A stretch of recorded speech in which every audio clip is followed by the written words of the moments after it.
Good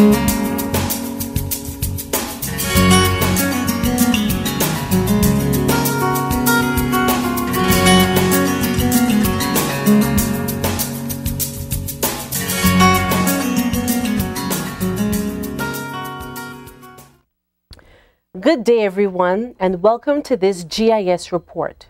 I am your host, Laura Lee Dawson, Information Officer with the Ministry of Communications and Works. The BVI Cruise Pier Expansion Project has been in the news since its official beginning in October 2013. And so, regular updates are necessary in order to keep you informed as to the progress of this important project. Earlier this year, you would have seen a GIS program with the BVI Ports Authority's Managing Director, Mr. Claude Skelton-Klein, and Placement Agent, Mr. Clarence Faulkner, who gave us an overview of the project and gave us insight into the much-anticipated Special Purpose Vehicle, or SPV. Much has happened since then, and so we have invited both men back to tell us what has happened. We have also invited Project Manager Mr. Dion Stout to tell us all about what is happening on the ground. So, Mr. Klein, please remind us, the public, of what the project entails. Well, Ms. Dawson, again, we're pleased to have an opportunity to share with the public the cruise ship Pier Park development. And we're pleased to have two very fine gentlemen who's a part of our team, one whom we've heard from before. And for the first time today, Dion Stout of STO, who's our project manager. And of course, Mr. Clarence Faulkner of PMI, who is our placement agent. And these two gentlemen who you'll be hearing from in more details. But basically, it's almost a 5-acre development site. It's a mixed use of commercial retail space that's designed to welcome our guests as they traverse throughout the territory of what we know as the BVI. It's also the lengthening, strengthening and widening of our pier to accommodate the new cruise ships that's come on stream through NCL and DCL, Royal Caribbean, and a host of others. Of course, you know, we have two 15-year berthing agreement with Norwegian Cruise Line and Disney Cruise Lines, and so we are readying ourselves as early as March to see some completion on the pier and the Pier Park, what we will call substantive completion around April of 2015, and then hopefully as we move towards what will be the 15-16 cruise season, that we will have full development of the pier and the park. So it's a wonderful opportunity for BVI Landers. The BVI Ports Authority, we are pleased under the leadership of our minister to have had this opportunity to serve in this capacity as we seek to expand cruise tourism in the territory. So that's the kind of a long and short of the nature of the development. Okay, and is there an urgency to get the project finished? Absolutely. There's tremendous urgency, and as you well know, there's been a loss in terms of calls in the territory. And much of that is due to the fact that the cruise lines that calls in the region, NCL, DCL, Carnival, and Royal Caribbean, have all moved to these larger vessels. And currently our facility simply cannot accommodate those larger vessels. Time, speed, distance, which equals to what the bottom line looks like, is the driving force between regarding where these ships call. So at the moment, because we don't have adequate facilities, which necessitate the reason for this kind of development so that we can in fact maintain and advance our cruise tourism in the territory. So there's absolute urgency, and our people, our entire team, are doing a Herculean effort from their own particular area in seeking, in ensuring that we are able to achieve our timeline as is outlined in our berthing agreements. Of course, we would, the last thing we would want is for these berthing agreements to go away.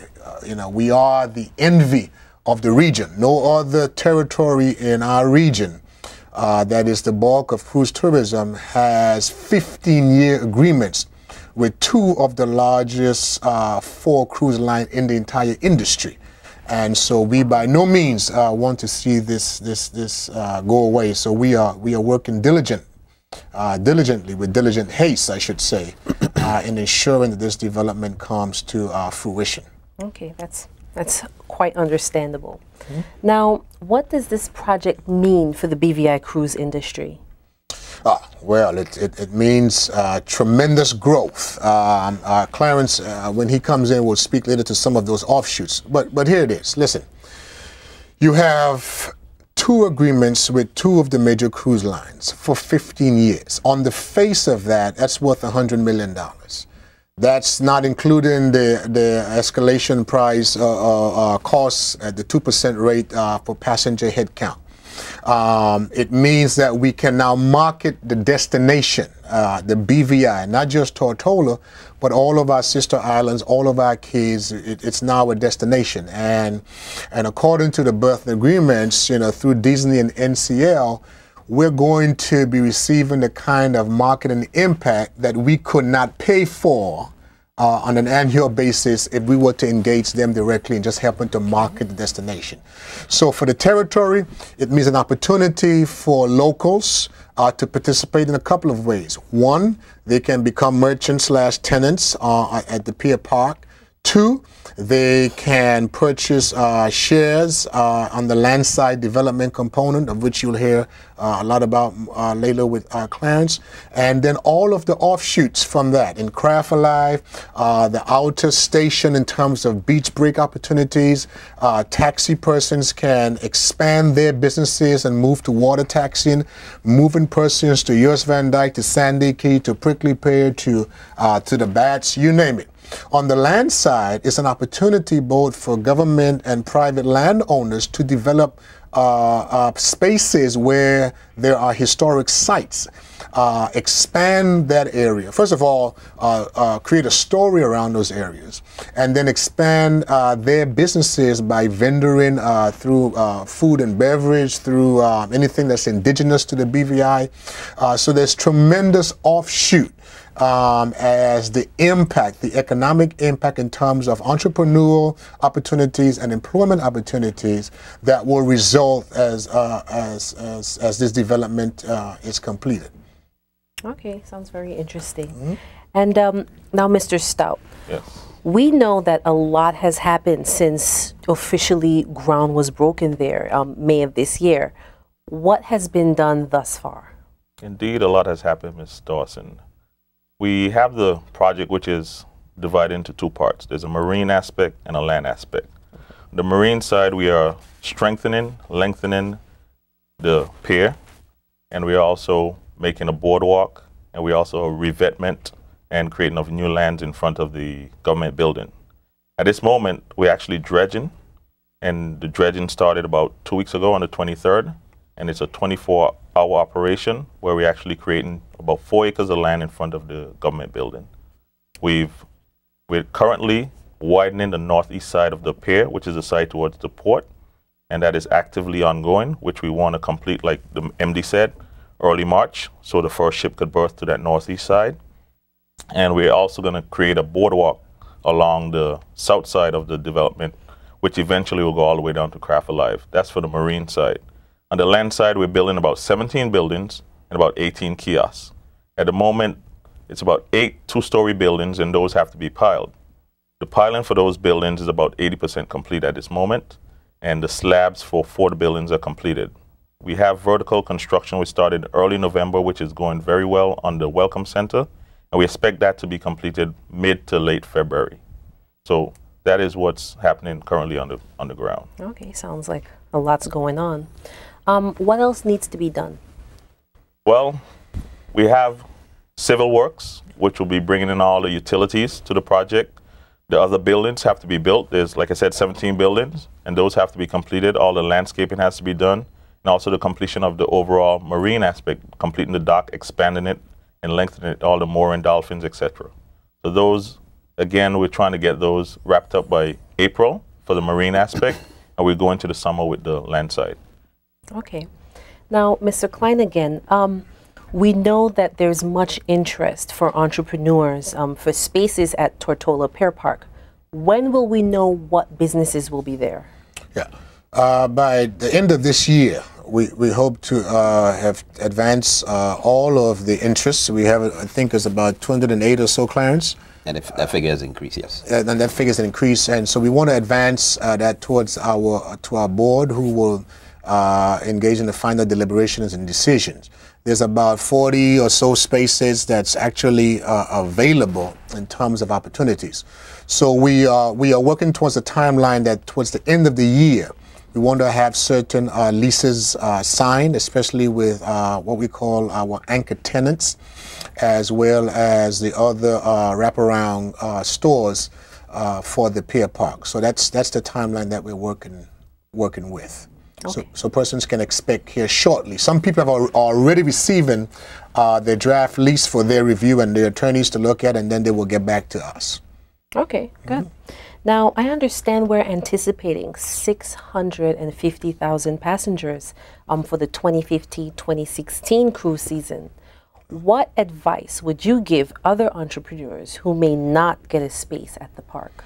Yeah, I mean, get yourself ready. If you can't come on the park, if you have family or lands where there exists that you have some existing historic site, it's important that you come and have a chat with us. We can liaise with you and help to facilitate opportunities that's coming through two participating cruise lines that helps to develop those areas. Whatever offerings in terms of things that you would like to sell, things that you would like to highlight, the storyline for the BVI, anything that you can wrap around those historic sites that at the end of the day means money in your pocket. We want you to ready yourself, get your business plan, the small business unit that's available. We want you to get your business plan together. You come and you go to your local bank, you come to us, let us help you facilitate who you may need to see where. But whatever you do, we don't want you to sit by and just wait and let the growth of your territory go without you. So, and then there's also the lookout spots, persons who have private lands across the hillsides where taxi men and women stop and they look out. Those are opportunities again for you to have some kind of vendor where you make an offering as people stop. They want something to drink. They want something to know, something unique that differentiates their experience in the BVI from St. Martin or St. Thomas. So all of those are opportunities for people to be had. Again, I want to emphasize, one of the areas that there's going to be tremendous need is water taxi. We have to be able to move quite a number of passengers on the water. You can't have 4,000 passenger ships that come to your port and all 8,000 of them get off and go on the land side. We just don't have the infrastructure at the moment. That will be worked on, with years to come.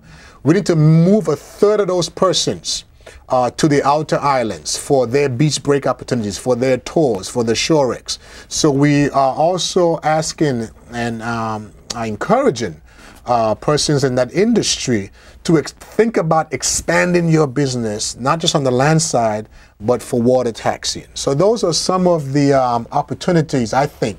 Clarence, you might be able to jump in here and help me out. What other offshoots for entrepreneurs? Well, yeah, and again, good day, and thanks for having us. Okay. There are several areas where persons can benefit, and from a high-level perspective, we see it as a direct and an indirect impact from this project. And as the MD mentioned, it's an opportunity for businesses to create a specific niche that makes their offering unique to the BVI experience. He also highlighted the issue of we're not St. Thomas, we're not St. Martin. And I don't think we're trying to compete with them. What we want to do is to highlight the uniqueness of the BVI. So, I mean, I think you've covered most of them from a top-level perspective, but obviously we can get into more of them in detail. In detail later on. Okay. Now, do you have any suggestions or ideas for ancillary businesses? Obviously, you know, the parasailing, the jet skiing, which of course we're going to have to send a letter to our government and ask them to lift that ban. Those water sport type activities, opportunities, the little tarts, cakes, the little drinks that we make that is again unique to BVI. Whether it's a tamarind juice, whether anything that's again uniquely BVI that we can offer to our guests come off the ships. Those are just some of the things off the top of my head, you know. But I'm sure other persons out there who have things in their own spirits that they've been wanting to do. This is a time to step forward. Don't think about, well, if I can't get on the Pier Park, then my business I can't. No. This is an opportunity for the entire territory, no matter your geographical location. This is a grand time to get involved. Okay. Okay, thank you. Now, Mr. Faulkner, we've been hearing so much about SPV, or Special Purpose Vehicle. Could you tell us what it is exactly? The SPV is a registered entity that is separated from the BVI Ports Authority. One of the things that the BVI Ports Authority wanted to do is to make sure that BVI landers and other investors participate in the overall growth of the Virgin Islands. By creating an SPV, it affords the BVI Ports Authority the opportunity to then say to the public that you can now own a part of the development by purchasing shares within the SPV. Now, the term special purpose basically means that the vehicle is created for exactly that, a special purpose. The sole asset of the SPV now becomes Tortola Pier Park. And that affords the BVI Ports Authority the opportunity to say to the public, you can now invest by becoming a shareholder in the SPV, versus the BVI Ports Authority could not offer shares to the public under the issue of the BVI Ports Authority, because the BVI Ports Authority is a creature of statute, which basically is a statutory body under government, and it is not permitted to do those types of transactions. Okay, so has there ever been such a structure in the BVI before? There has been structures like this done for a specific transaction, and it's something that that have been used for specific transactions and activities, but not that the shares were actually offered to the public in the same sense that it's being used for right now. Okay. But SPVs have been used before, yes. Okay. So what are the particulars of the public offering? The particulars of the public offering says that the public has the opportunity to participate in the SPV by subscribing to 3 classes of shares. Class A, which is for a period of 7 years at a dividend rate of 5.75%. Class B for a period of 10 years at a rate at 6.75%. And Class C for a period of 15 years at a rate of 8.45%. Okay, so would it be possible for you to give us an investment scenario to show persons how much annualized dividends are possible? Yes. Let's say, for instance, you're an investor and you're interested in investing in the project for a period of 10 years. For the sake of an easy calculation, let's use a rounded figure of 10,000. So you subscribe for an interest in Class B, which is an issue for 10 years at a rate at 6.75%. So your 10,000 investment will come in now. Once it comes in and the series is closed, then you begin to accumulate dividends from then until 2015 in December. So you will receive the first payment of dividends for a period of, let's say, all of December and all of 2015, a period of 13 months, for a rate of roughly, I would say, $731. After that, every year thereafter, you will receive $675 per year for the next 8 years, because it's a 10-year investment. On the 10th year of the investment, once the investment is now ready to redeem, you will receive your investment back, the $10,000, plus the period which you've invested, which would have been, let's say, November, December, it would have been 11 months. If it's December, then it's the full 12 months. So you would have received the $10,675 for that last year, recognizing that you would receive the $675 every year for the preceding 8 years. Okay, so sounds like a lot of interest you'll be accumulating. Now, can persons take back their money before the complete duration of their agreement? No. Once you've agreed to participate in the deal, what you're doing is you're committing for the tenure that you've agreed to, whether it's the 7, the 10, or the 15 year. So the deal is not a liquid deal whereby you can come to the ports or Tortola Pier Park or the government and say, can I have my money back? And this is something that I've been speaking to people about, because persons need to be very mindful of their overall financial affairs and the needs for finance over the next couple of years before they decide this is an investment I'd like to participate in. But the short answer to your question is no, persons can't simply just say, I'd like to have my money back after 2 or 3 years. Okay, so what makes this such a good investment, and how likely are people to see returns? Well, and that's the very reason why we've been doing this. We've analyzed the project to determine, is the project financially viable? Can the project sustain itself? There are 2 specific ratios that we've looked at. One referred to as the net present value, that says, what is the present value of the future cash flow that the property is going to generate? The MD mentioned that revenue is generated and cash flow is generated by the rental income and tenant income that is for the rental spaces over at the park. What we want to ensure is that the businesses that are established on the park are financially viable, that confirms and justifies the rent that is being paid or charged for a space over on the park. That rent becomes the necessary cash flow needs to meet the obligations, which is to pay the dividends and to pay the investors. What we've seen so far is that the project will generate roughly 12.2 million in terms of net present value. And the internal rate of return in terms of, for every incremental dollar that is invested in the project, how much money will it generate in order to pay the dividends? Right now, we're seeing that as $15.8 dollars for every $1 that is generated. Okay, so, sounds interesting. Yeah. Okay, so why is this investment different to other investments in the past? Well, I guess the question, the question I would ask before answering your question is, what other investment? Because there are several types of investments that have been offered throughout the territory. Many others have been more from a private nature, and we've had questions and concerns raised by potential investors about what is the difference. And I think to compare apples and apples, the difference is you now have a project that we believe and we are convinced is financially viable. The project is also supported by an entity, which is an SPV, that creates a specific vehicle that separates the external issues. Let's say, for instance, if the BVI ports or the government have issues, can this project still sustain itself? Yes, we want to see that. But you also still have the backing of the ports that will support the SPV, and then the government supporting the BVI Ports Authority. I don't know, and I don't think, based on the research that I have done, that many of the other private investment opportunities that have been launched throughout the territory had the same type of backing. Okay.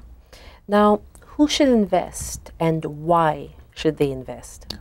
Well, as I mentioned earlier, one of the things that we want to make sure is that the investment opportunity is available to all.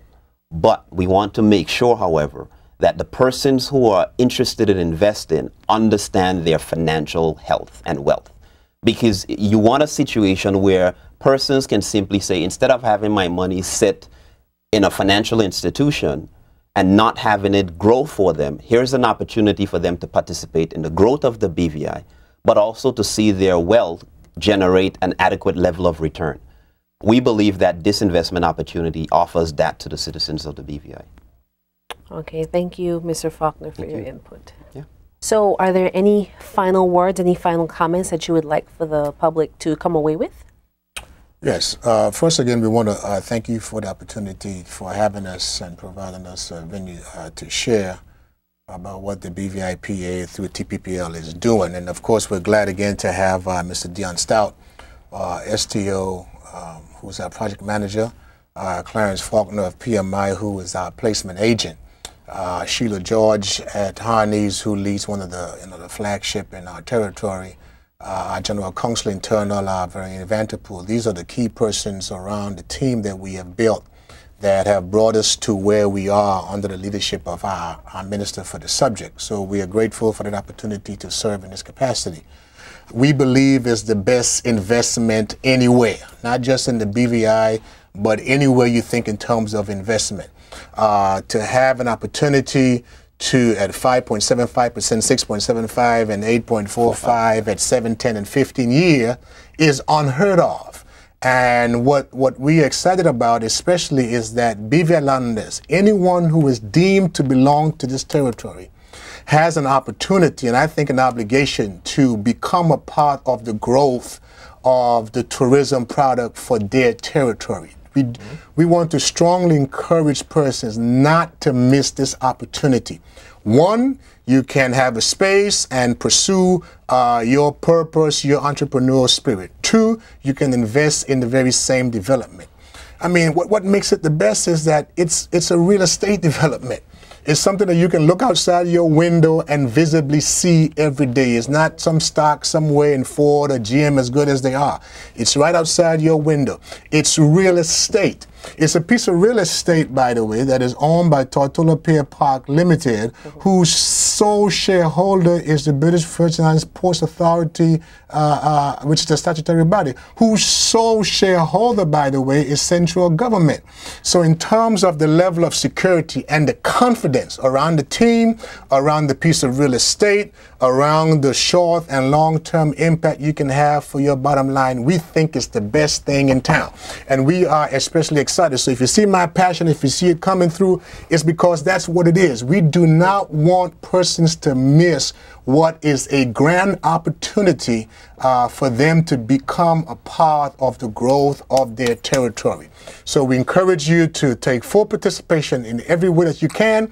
If you have any questions, any queries, don't listen to your friend, don't listen to the guy in the well, don't listen to the guy at the rum shop. You call us. Get the information from us where you can make informed decisions about where you would like to be as an entrepreneur or as a belonger in this territory. We are here to provide whatever services and answer whatever questions you may have. So thanks again for having us. Okay, and thank you, Mr. Klein and Mr. Stout and Mr. Faulkner, for your time to come and explain this important venture to us more clearly. Thank you. Thanks for having us. Okay. We have been speaking with the BVI Ports Authority's Managing Director, Mr. Claude Skelton Klein, Project Manager, Mr. Dion Stout, and Placement Agent, Mr. Clarence Faulkner, who spoke at length about the Cruise Pier Expansion Project and the Tortola Pier Park Limited Public Offering. The Cruise Pier Expansion Project involves the lengthening, widening, and strengthening of the cruise pier and the creation of a commercial and entertainment center on the landside, to be named Tortola Pier Park. BVI, get ready for what Mr. Klein calls a game changer for the BVI tourist industry. If you are interested in the SPV investment, please apply by contacting Mr. Clarence Faulkner at PMI Capital Services, Inc., located at Mill Mall. Contact the agency via telephone 494-4484 or email pierpark@pmipensions.com. For this and other stories, you can log on to bvi.gov.vg. Goodbye, everyone, and thank you for joining us.